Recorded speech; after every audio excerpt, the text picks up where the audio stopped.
कई वर्षों तक तपस्या करने के बाद पार्वती जी ने भगवान शिव शंकर जी से विवाह किया।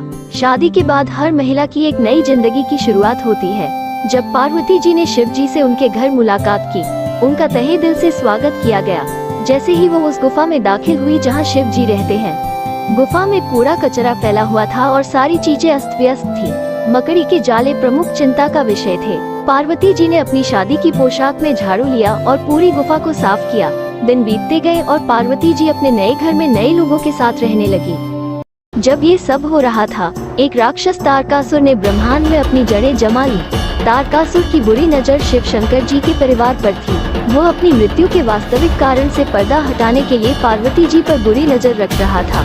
उसे वरदान था कि वो केवल शिव शंकर जी और पार्वती जी के जैविक पुत्र द्वारा ही मारा जाएगा। पार्वती जी और शिव जी के जीवन में उत्पात मचाने के लिए तारकासुर ने जतुकासुर नामक एक राक्षस को नियुक्त किया।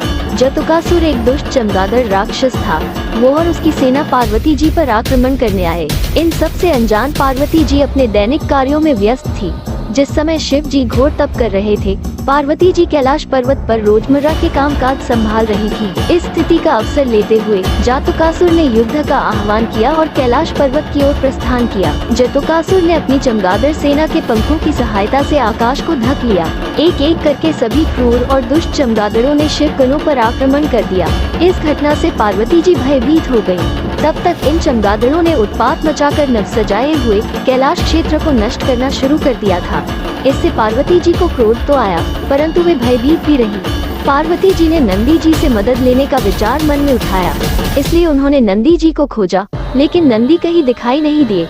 पार्वती जी का भय खिल उठा। लगातार हार का सामना करने के बाद शिवगण पार्वती जी के पास आए और अपनी रक्षा की गुहार लगाई। पार्वती जी रोती हुई वहां गई जहां शिव जी अपना तप कर रहे थे, लेकिन वो असहाय थी। शिव जी अपने तप में लीन थे। पार्वती जी ने शिव जी के बातों को याद किया, जिसमें शिव जी पार्वती जी को याद दिलाते हैं कि वो स्वयं शक्ति स्वरूपा है। वो स्वयं प्रकृति है, ब्रह्मांड की माँ है और वो स्वयं इस स्थिति से लड़ने और नियंत्रित करने के लिए पर्याप्त है। इस प्रकार माँ पार्वती जी ने जतुकासुर से युद्ध करने का निर्णय लिया। पार्वती जी अंधेरे में बाहर चली गयी और उन्हें बाहर मुश्किल से दिखाई दे रहा था। इससे उबरने के लिए उन्हें चांदनी की जरूरत थी।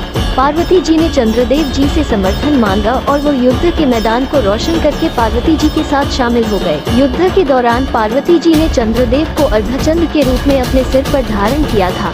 पार्वती जी को कम रोशनी में चमगादड़ों से लड़ने में सक्षम सेना की आवश्यकता थी। भेड़ियों का एक बड़ा झुंड पार्वती जी की सहायता के लिए आया। भेड़ियों ने चमगादड़ों पर हमला किया और पार्वती जी ने जतुकासुर से युद्ध किया।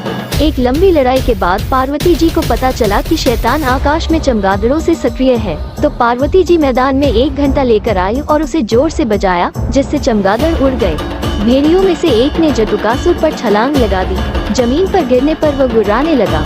तब पार्वती जी ने जतुकासुर के सिर पर घंटे से वार किया और तलवार से उसके पंख काट दिए तथा अंत में तलवार उसकी छाती में घुसा दिया। एक हाथ में तलवार और दूसरे हाथ में घंटा लिए पार्वती जी का ये भयावह रूप मस्तक पर चंद्रमा और शेर पर विराजमान माता को ब्रह्मदेव जी चंद्रघंटा नाम देते हैं। बाद में शिव जी पार्वती जी से कहते हैं कि यह युद्ध किसी भी बाधाओं से आंतरिक या बाहरी डर पर काबू पाने का साहस प्रदान करेगा। इसके अलावा शिव जी पार्वती जी से कहते हैं कि कोई भी महिला अपने पुरुष के बिना कमजोर या असहाय नहीं है।